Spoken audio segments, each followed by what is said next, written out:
And, when I first researched the mining industry, I was like, well, if mining is so great, why aren't they doing it themselves? It's definitely something that's far away, but I think it's going to happen. I will not, in good conscience, recommend that to anybody, honestly.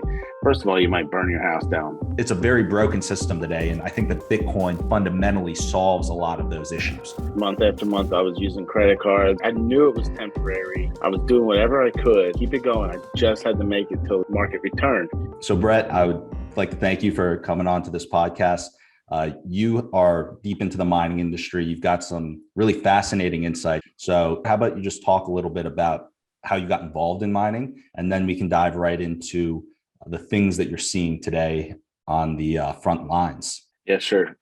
So I was a hobby miner, and then in 2016, I had a heart attack at work. I was air traffic controller, Charleston, South Carolina, and multiple other places in the world when I was in the military before that. And the ambulance was called. They came, picked me up, and put electrodes on me and stuff. And then after about 2 weeks or so of testing and stuff, they came back and were like, hey, that was not a heart attack. Your heart's fine.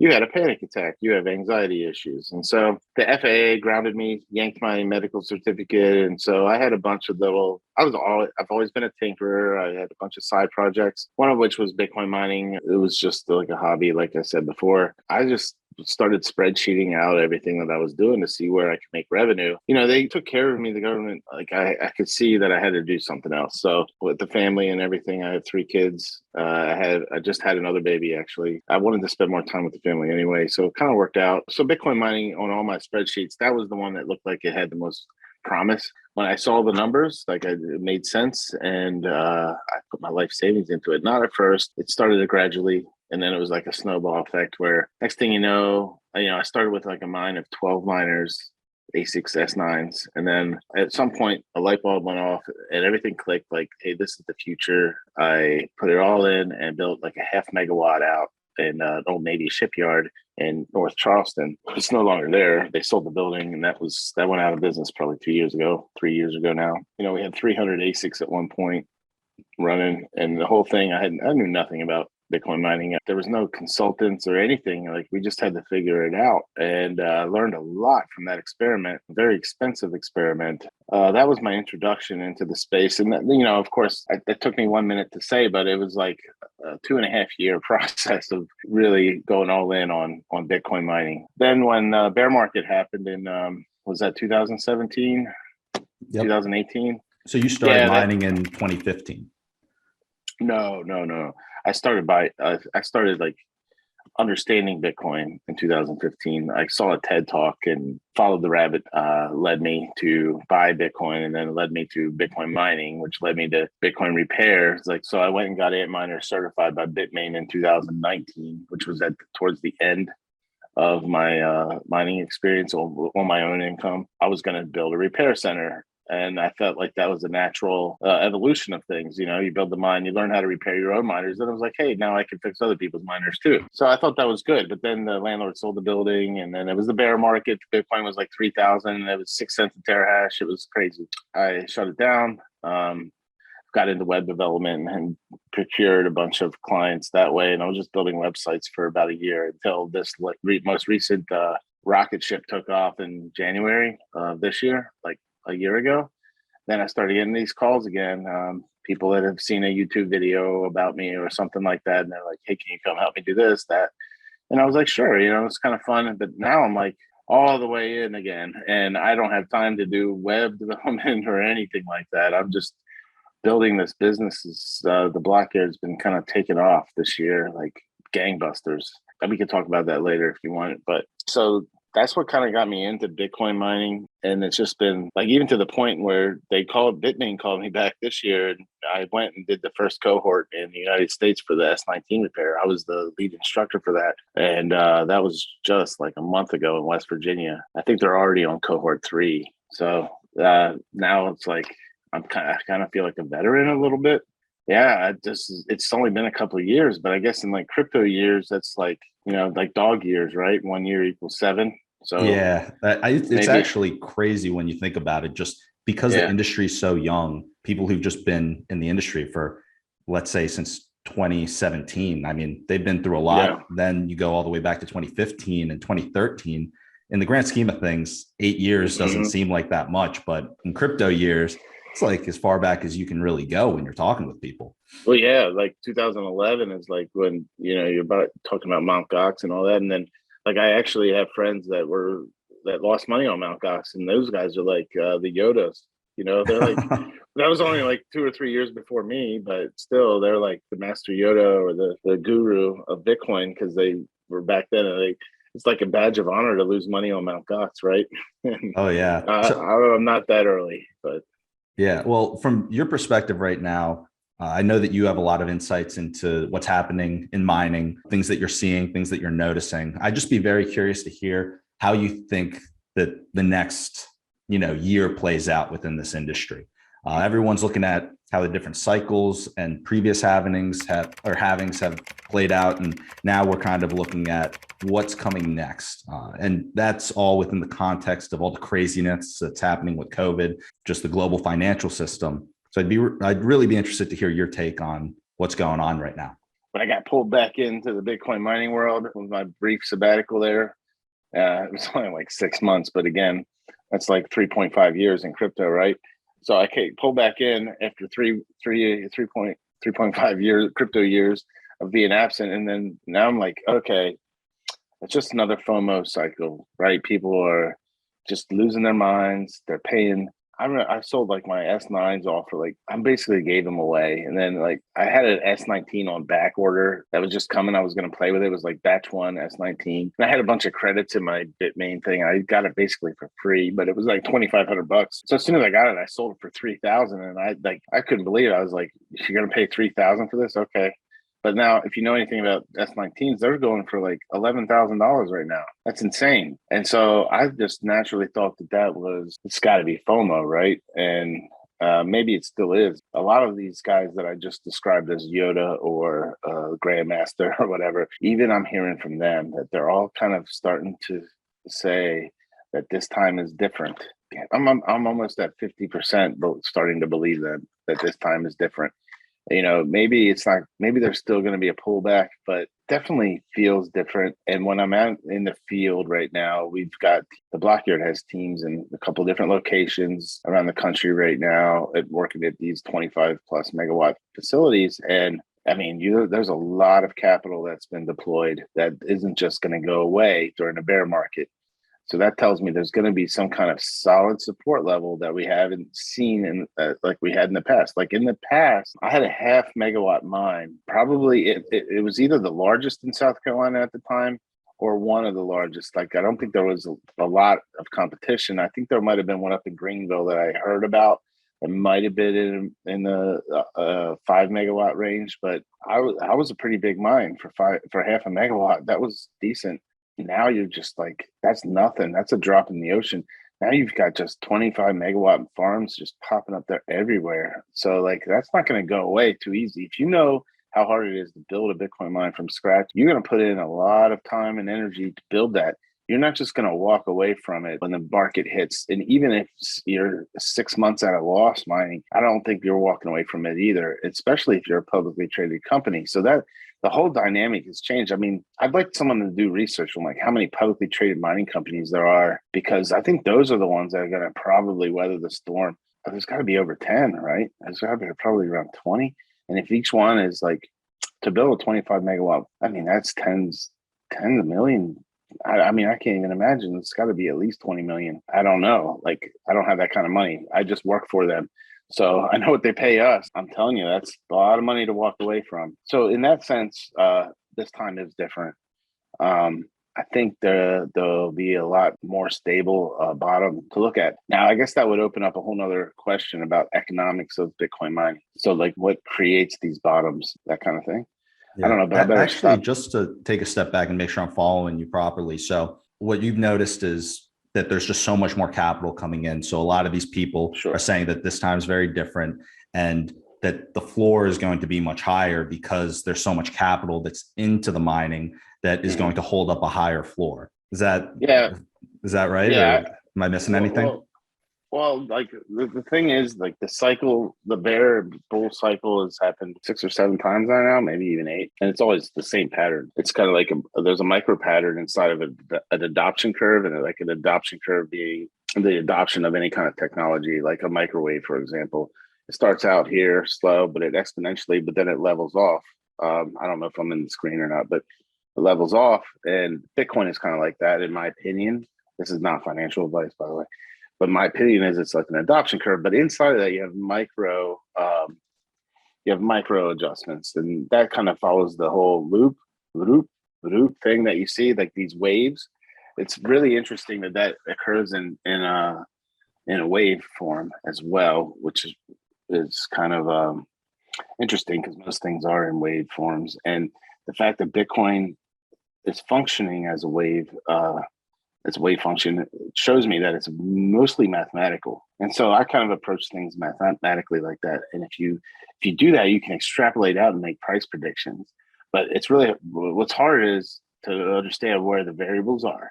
And so I was plotting when I was mining. I don't do this anymore because it's kind of time consuming, but I had a charter. I did about 18 months of plotting, and every day I would come in. It was part of my morning routine, where I would check on my phone what the spot price of Bitcoin was. And I would plot what the price per terahash, what I was earning per terahash on a daily basis. For example, today it's 26 cents per terahash is what 1 terahash earns in a 24-hour period. And then I would plot that, and then I would put the date.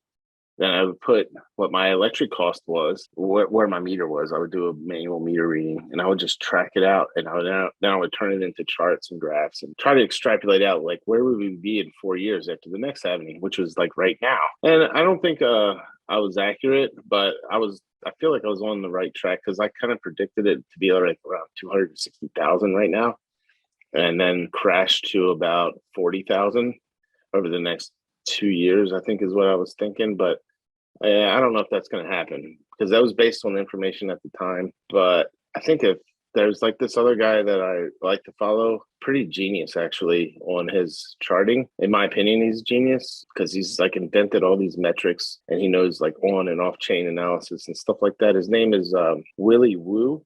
Have you heard of him? Yep. Yeah, that dude is genius. And there's another guy, Jimmy Song, who I had the pleasure of meeting a couple times. He's actually given me a couple referrals that I could hire, that I have hired. Those guys, they're pretty good with, but Willy Woo in particular has really come up with some interesting metrics, way beyond what I could ever do. So, but I like the way that they think about that stuff. So my opinion is such that I look at what the terahash is earning from a mining perspective. So if it's 26 cents a terahash and you've got 100 of those, you can just kind of predict where that goes. And then basically what you ask yourself is, like, during a bear market, what is my earnings per terahash going to be? Or you could also say, okay, given difficulty adjustments of 10% per epoch being 2016 blocks, where do we see ourselves at the next halving? Where do you think that price, that earnings per terahash is going to be? And you can easily figure that out just using math. Like, take 26, cut it in half, but you've got to also think about where the difficulty is going to be based on the predicted amount of hashing power that's going to be on the network at the time. So it really is a pretty easy math problem. If you have a spreadsheet, you just kind of figure it out and then give yourself a deviation of whatever you think is reliable, 10, 20, I don't know. And you can come out to probably $1 to $2 million per Bitcoin but after the next halving, after the next bull run. But then you'll probably have a pullback. And see, that's kind of where the pullback is, like, traditionally been like 80% pullback. That's what I think some people, like my friends, are saying that's going to be different.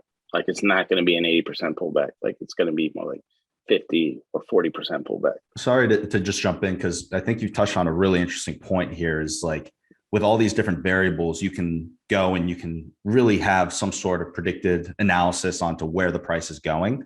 And one of the things that a lot of people out there were predicting earlier on in the cycle was that by the end of the year, we'd hit 100K.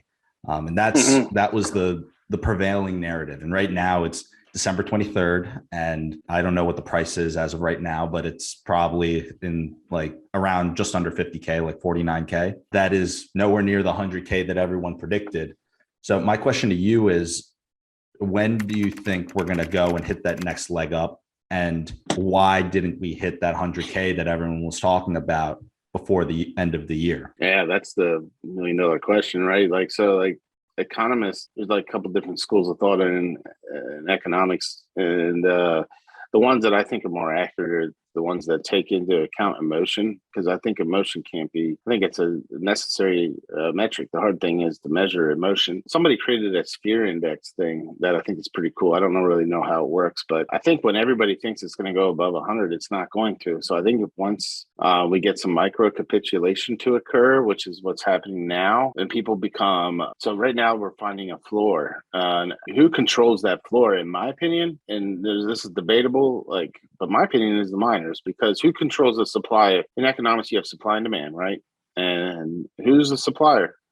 Well, it's the miners. Like every 10 minutes, a block is created, and there's your supply of Bitcoin. 6.25 Bitcoin are created, and plus transaction fees. And so there's your economics. That's the whole basis of Bitcoin that makes it work, is the decentralization of store of value or transfer of value or cash peer-to-peer cash system, however you want to frame it. It doesn't matter.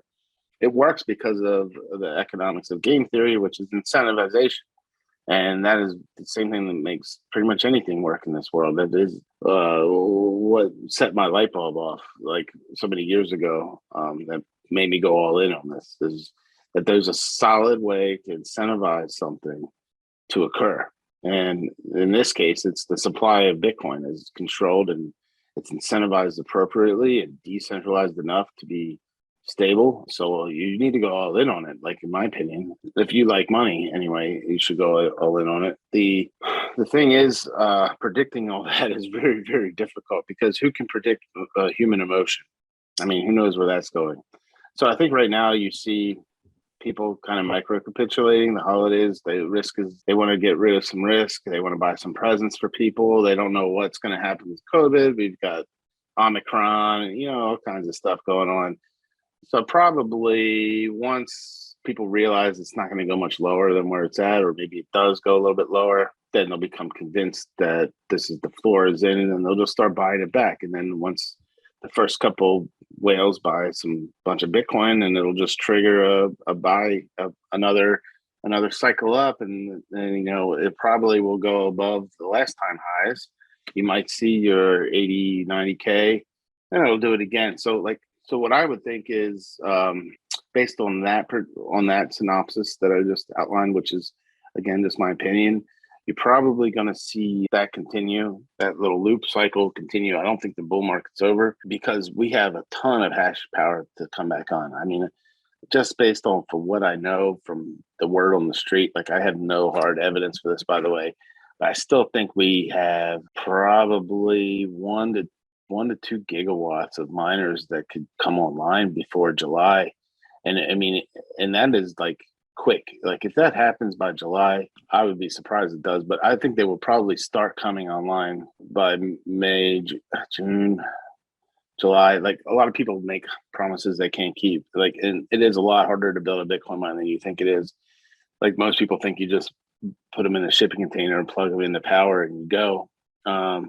That works great on a spreadsheet, but there's a lot of obstacles and barriers to entry to that. So I think you're probably going to see them continue to come online. They'll just start to come online probably May, June, July, and it'll just continue until that caps out. You won't see the bear market settle in. Once it caps out and you see your earnings per terahash drop down to like 11 to 12 cents, or maybe even maybe 16 cents. It just depends on like how cheap people's power are. So there's another metric you got to track. Like these guys going to Texas are getting insanely cheap power, and they've got such a great marketplace for that with ERCOT.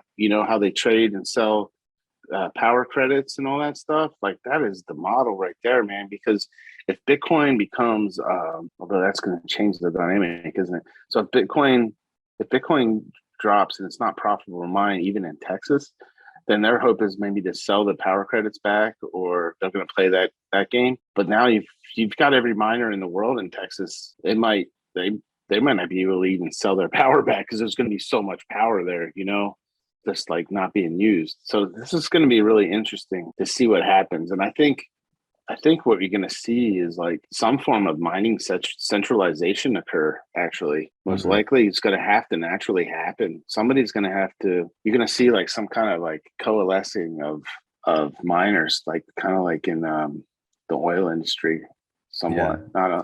You're going to have to see some kind of collateralization of this stuff somehow behind an organization or something. I don't know what's going to happen. It's going to be fun to watch, though. Yeah. So if we were to summarize that, what you're seeing a tremendous amount of miners coming online. You said over a gigawatt ramping up within, let's say, the next 6 months. If it takes longer, 6 months to a year, that's a tremendous amount of hash power coming online, which is going to change a lot of these dynamics, making it harder to mine new coins. And the whole big question is what's happening to the price as that's happening.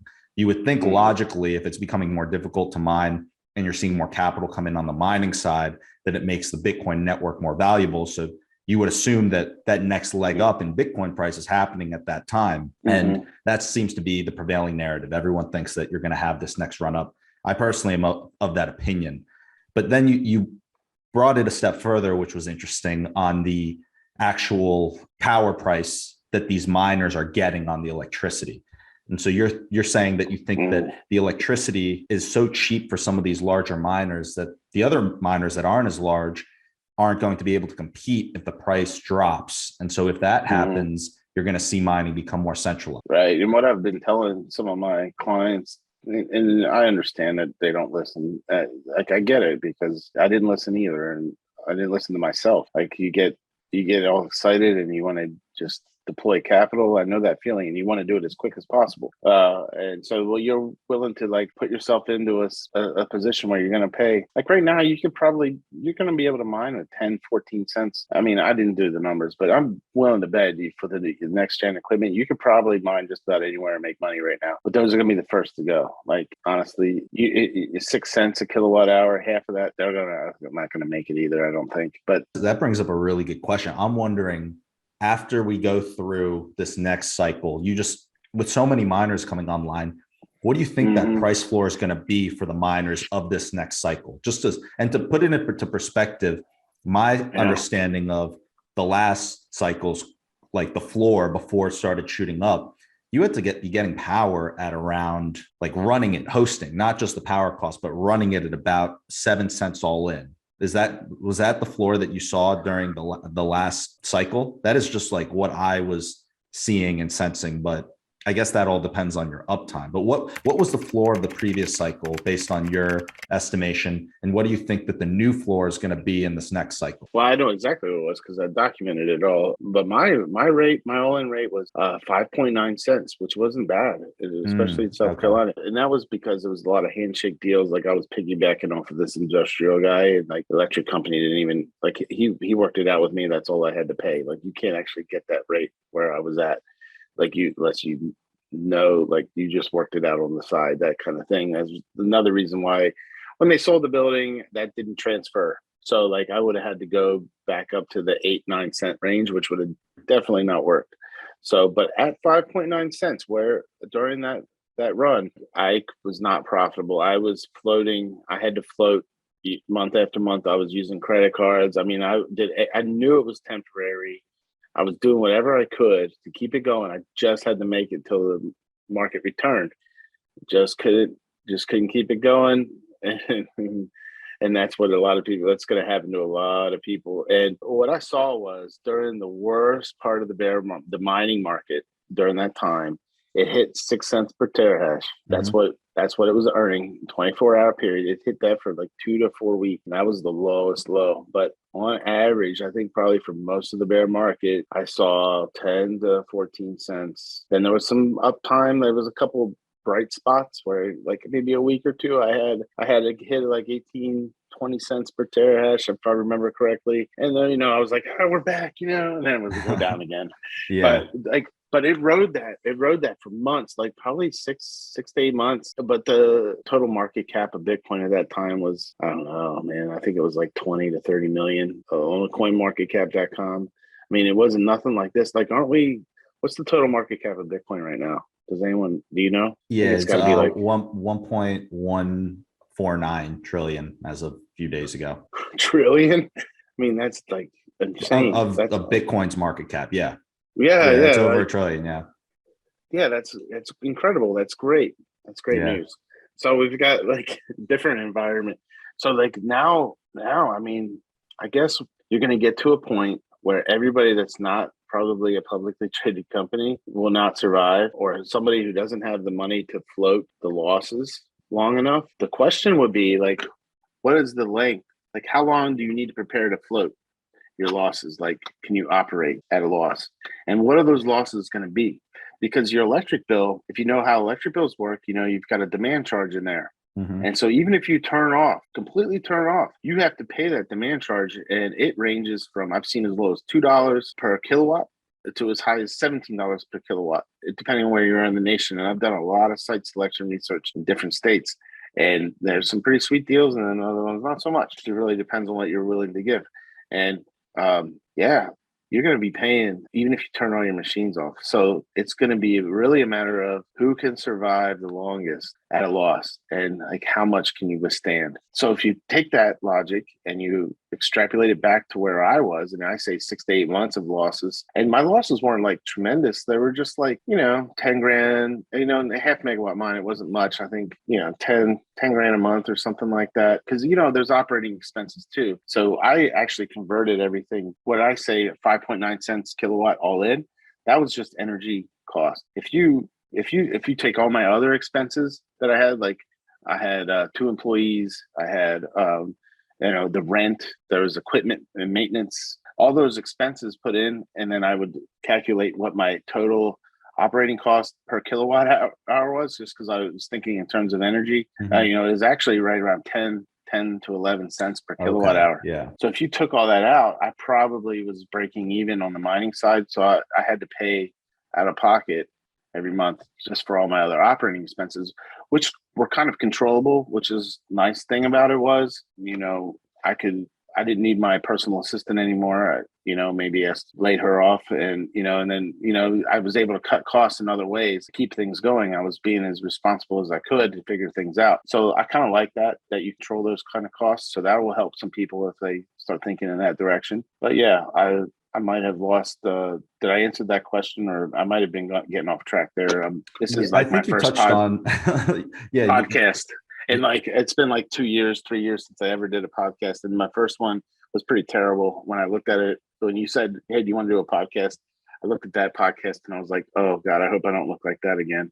But no, I think you touched on it. I would just say that it's fascinating because we're trying to figure out what that floor is going to be for the miners in this next cycle. And that's something where it's really hard to give an exact number, but I think it's important for people to see what it was in the past, because if you see in the past, the floor was at this power price. If you're locking in power that's more expensive where you would have gone under in the previous cycle, then that's a bad idea, because you're going to be going into this next cycle where things are going to get more competitive. You have bigger players coming in, you have more sophistication coming into the industry.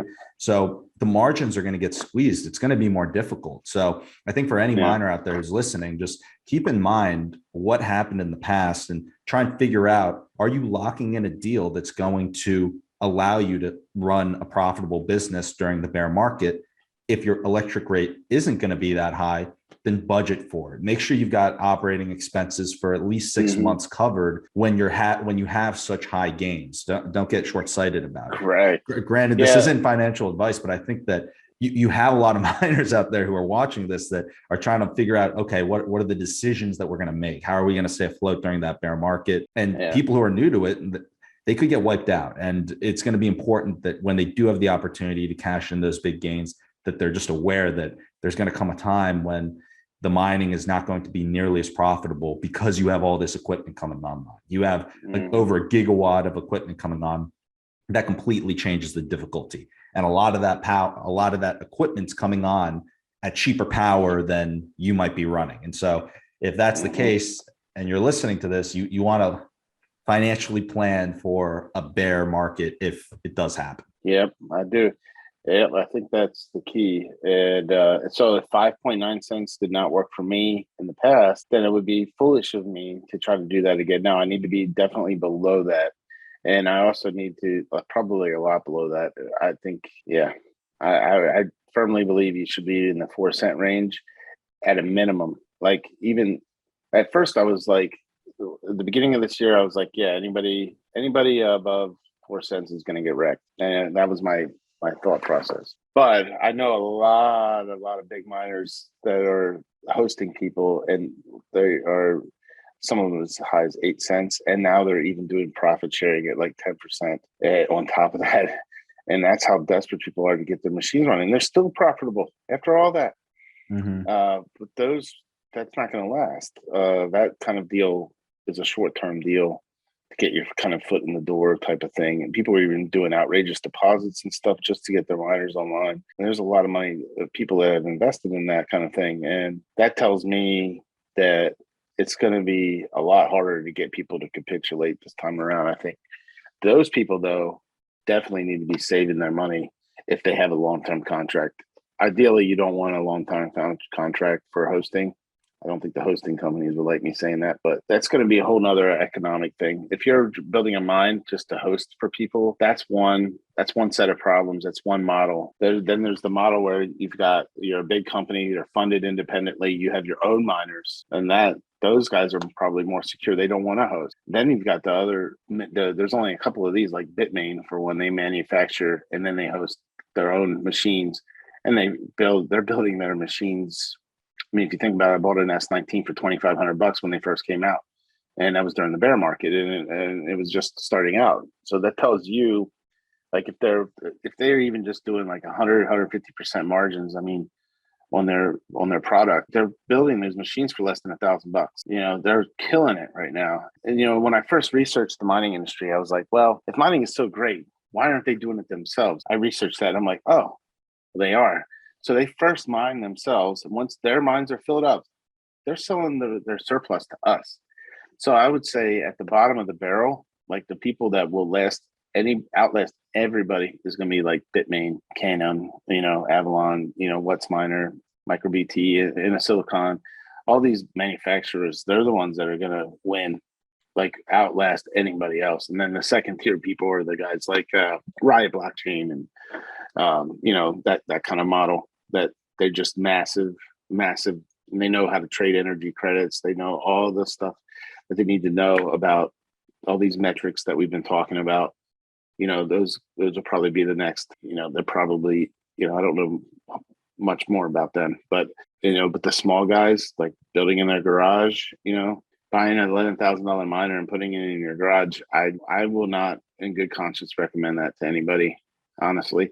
First of all, you might burn your house down. With the constant load going through your walls on residential conduit and electric transmission, it's going to melt over time will degrade the insulation around your cords inside the walls. And once that happens, there's an arc, and an arc creates a spark. And a spark inside a drywall and wood, it's not a good combination. You burn your house. So, I mean, even if you had an electrician put in a 30 amp circuit, I highly recommend you don't do that. I didn't know that at the time that I was doing it. And, my breakers, I constantly feel them, and, they were getting hot, but I didn't realize the threat. Like, I didn't do it too long. It was just a couple months.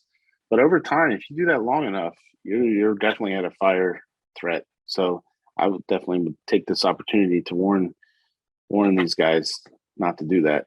But yeah, well, that's a good warning. I think that right now we're at the time where you're past like the retail miner being able to go and compete there. If you want to get involved, the options right now are very limited. I think that it's going to be important eventually for mining to become decentralized. And I think that that's something where we're not at that point today. I still think that Bitcoin, sound money, best money ever created, it's going to work, even if mining is within a handful of big players that are geographically dispersed around the world.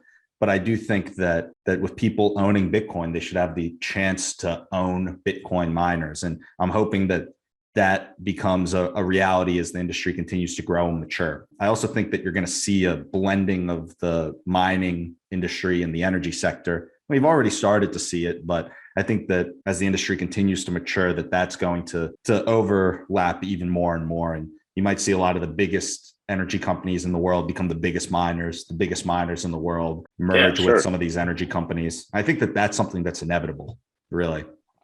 Yeah, I like the idea of what's cool about doing all that. Like, if you start thinking in terms of that, that's actually pretty genius. And there are people already doing that. But I think that's probably the future. I think you should probably look at supporting the grid.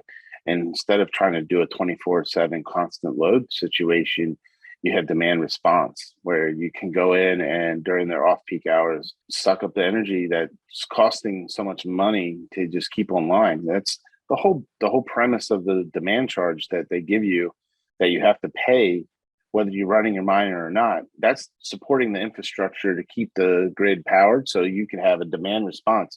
Like, if you turn on your light switch, power is ready and available. You don't have brownouts, you don't have blackouts like they do in third world countries or second world countries. Like, we're in the United States, we don't really have that unless I guess you're in California or some other similar states where they have some energy issues. But generally speaking, like, if you put a Bitcoin mine in next to a substation somewhere, that's hugely beneficial to the community. I recommend, like, people should probably reach out, try to get to know their co-ops. Like, originally, I wouldn't really think about that too much because co-ops are they're not wholesalers. They buy wholesale and sell retail, so they're always going to be more expensive than who they're buying it off of, right? But co-ops are nonprofits and they are looking out for the community and they try to put money back into the community. Like, someone like them would be really should be really interested in finding ways to lower costs, and by having a Bitcoin mine as part of a co-op, you could lower costs of energy for people. Yeah, they can buy wholesale. The wholesaler doesn't care what you do with it. They've already bought it, and so they've got to do something with it. And this would put a lot of money back into communities, I think, in some way. Another way would be renewables. Like, so if you had access to renewable energy, that's another situation where it's not always getting bought, and it's getting bought at lower rates during off-peak hours. Like, if you have a wind farm or solar farm. Well, solar farms kind of got taken over. Like, so you have these things called, I've got panels on my home. What do they call it? Solar credits, I guess, or it's like what's it called? Net neutral net metering? Net metering. Yeah. It's like a blanket rate and it's like really pathetic buybacks on it. But if you've got like a solar farm, I don't know how it works in every state. And naturally, every utility is going to be different. So you've got to look at their rate schedules and everything. But like, imagine utility only buying that you get a higher rate during peak hours, which is only like peak hours are usually 6 to 8 hours a day, and they vary depending on the season. But you've got to then they give you this really cheap rate during off peak hours, which is like 80% of the time. Well, imagine if you just take that power and put it into your Bitcoin mine out back, you're going to make a lot more money off that renewable than you would if you were to sell it back to the grid. But then, like, let's say Bitcoin crashes and or your miners go offline. Well, now you just flip the switch back to the grid and you can still get money for it. It's not just sitting there not being used. I think that's pretty genius. And from what you were saying, that's kind of what you were thinking. Am I right?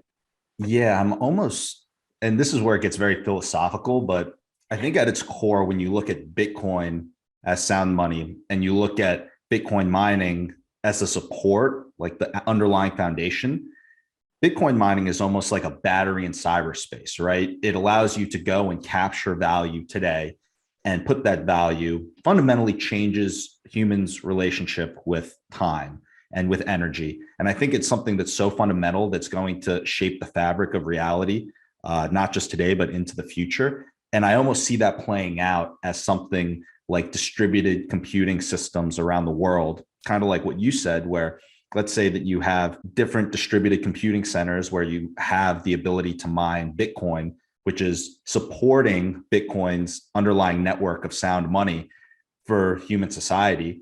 I think that that's something that is many years away, but I think that it's where the incentives are eventually going to drive it. And I think it's important too for the currency or the reserve asset that everyone has access to to be in the hands of everyone. It's a very different paradigm than the way that the financial system today works, because today you have, a monetary system where everything's pegged to the dollar, and we're still going, and the dollar is no longer pegged to gold. So you can see central banks printing away and counterfeiting the work of society, basically taking the money and energy of society. And that's something that doesn't happen with Bitcoin. The monetary policy for Bitcoin for the next 100 years. You don't have to worry about a single group suddenly changing the amount of money in circulation, because that money represents the work of everyone in society. So it just doesn't make sense to have one group that has the power to print more of it and distribute it however they'd like. It's a very broken system today. And I think that Bitcoin fundamentally solves a lot of those issues. But I mean, this is, years away, but I think that it just really puts it into perspective, the work that you're doing, that every other miner is doing, everyone who's building within this ecosystem. They're fundamentally changing the way that society is going to run and make it much more egalitarian, much more fair, much more accessible. And we're lucky because we're in the US, but not everyone's that lucky. And I think that a lot of people are going to really benefit from the work that all of us today are doing. So it's important that we all succeed in what we do. Yeah. So to that point about like the decentralization of mining, we got to be careful though. If you've got all these big mega mines, they're going to become so huge that it's not going to be something that the small guy could get into in, like, let's say Africa or South America has they're starting to really grow in their mining presence from what I hear. I haven't been down there. I kind of don't want to go down there because I'm just the fear of the unknown, I guess. It doesn't sound like it's someplace I belong, but I do hear and have talked to people down there that are building large Bitcoin mines, and they have been for quite some time.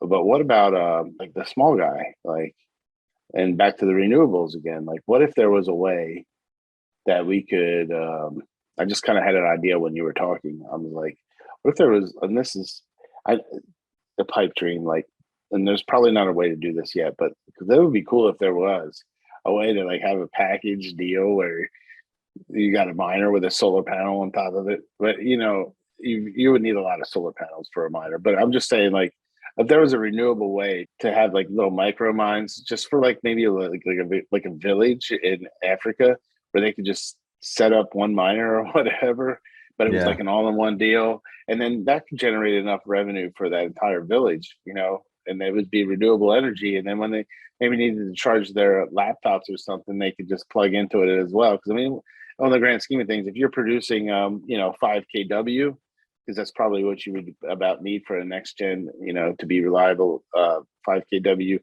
of power, you can still charge your cell phones, and you'd have computers in their hands, and maybe even a satellite phone or some way to connect to the internet too. So you'd be basically powering a whole entire village with a Bitcoin miner, with a solar panel on top or whatever. I don't think it's feasible right now, but at some point I would like to see something like that.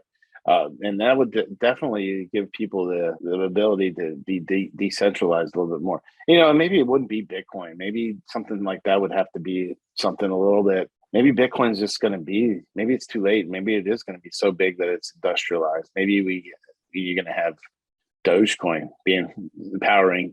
You have a bunch of script miners down in Africa or something, and everyone's living off of Dogecoin. I mean, that could be possible too. I mean, it doesn't have to be Bitcoin, although that is my favorite. And that's I'm kind of a maximalist, but it's all arbitrary. I mean, it's just, I don't want to get into that discussion, but I mean, I am a fan of the memes. It's cool. Yeah. Well, I think what you just touched on is, I think that that's a reality that I would love to help push into reality. It's definitely something that's far away, but I think it's going to happen. And I think that it's needed really if you're going to fundamentally improve humans' relationship with all these things, with one another, with energy, with time, with our planet. I think a lot of this goes back to the work of Jeff Booth. And that was an episode we launched earlier this year. And Jeff is just absolutely incredible, the way he lays out his thesis in the book, The Price of Tomorrow. It'd be way too much for me to lay out right now, but definitely go check out that book. Let me write that down. Hold on a second. The Price of Tomorrow? The Price of Tomorrow. Yeah, I'm putting it He in just there right lays now. it out so perfectly. And I think that a lot of that comes down to the power of Bitcoin, the power of Bitcoin mining, and the Huh. transition of society to renewables, I think is going to fundamentally shape a lot of these things. So Hmm. it's Yeah, fascinating to talk through it. I really liked the way that you just put it, though, with how you could see, in different villages around the world, different areas where hmm you could see renewable energy being merged with Bitcoin mining and really helping out different areas around the world. Yeah, I do think renewables is the way to go. I think that's where I want it. That's where I personally want to see things move to, is the renewables and using Bitcoin to make that more profitable so we can get away from the antiquated system. I think we've got to upgrade society. The way that we do business with this planet needs to change as well. How that happens, I don't know. I would like to be a part of it in some way. I know we can't. It's not going to happen overnight. It's like, you've got this big barge in the ocean traveling at 11 knots, and you've got to stop on a dime. It's not going to happen. You just do it in slow increments, and maybe this is one way we can maybe move towards a way to incentivize people to move to renewables. Pipe dreams at this point, but hopefully we can get there. Yeah. Well, this has been awesome. I'm going to ask one last question. So I'll Okay. ask it now, and then we'll let people know where they can connect with you and the company. Um, and so the question is, what is one thing that one belief that you hold to be true within our industry that you would say the majority of people out there would disagree with? So that's the Uh, question. It's a tough one. People would disagree with. Um, Yeah. there's always somebody that's going to agree. Like, there's no guarantee that everyone would agree. But yeah, what was this follow up? You going to say something else? Yeah, I was gonna say, while you think on that, where are some places that people online can connect with you or the company? Oh, yeah. So we opened a repair center in Charleston like 3 days ago. We got our first shipment already. They're S9s. We're just going to test and consolidate them. The client wants to know how many are actually working, and then we're going to take like all the bad ones that are not working and make as many good units out of the bad units that we possibly can. And that's an pretty easy job. So I took our website down and put it in maintenance mode because I really want to put some prices up, and I want to start taking orders. Like, you can send your miner to us and we'll fix it and send it back. And I haven't had time to build that website out. So usually it would be blockyard.io. But as soon as I can get that up, hopefully by January 16th, I'm going to be down in Miami with a lot of our crew. We've got crews working out in the fields. Some of them are coming down, probably like 4 or 5 of us, into the North American Bitcoin Conference. And we're going to just like try to get to know more people in the industry. So you could just email me at Brett, BRETT at blockyard.io. I'm on Telegram as well as at Brett Garman, or Brett. Yeah, I think it'll pop up as Brett G, but I'm on there as well. But as far as your question, the question was, what is something that I believe to hold true that not many people would agree with? And I think, like, about how value is created. Um, I, I I think that Dogecoin, or things like Dogecoin, people overlook the power of emotion and the value of people believing in something, even if it is just for fun. Think about it. To the Bitcoin maximalists, I'm talking to myself here. If you want to be objectively true, kind of in a philosophical level, Bitcoin started the same way. People would be like, oh, it's a meme. It's like, or memes didn't exist back then, but like, people were like, oh yeah, it's just for hackers or whatever. It doesn't really have any value unless you believe it has value. Like, even, and then like everyone points to the pizza, that kind of had first tangible effect. Like, people bought 2 pizzas for whatever it was, 10,000 Bitcoins. And, people made excuses about that, etc. Well, kind of like something like Dogecoin or these other altcoins are kind of like all kind of doing the same thing that Bitcoin did. They don't, yeah, they're kind of pointless, but people believe they're valuable, then they are valuable. And if that belief continues and grows in some cases, then at some point it crosses this point of no return where it's off and it actually has solid value. and like Bitcoin does now, and Ethereum, and some other things that have established themselves. So I think a lot of people would disagree with that, but I think also a lot of people would agree with that. So, but that's about the most controversial thing I can think of at this point. Yeah, well, that's fascinating. Thanks again for coming on. This has been a lot of fun, Brett. Thank you for having me.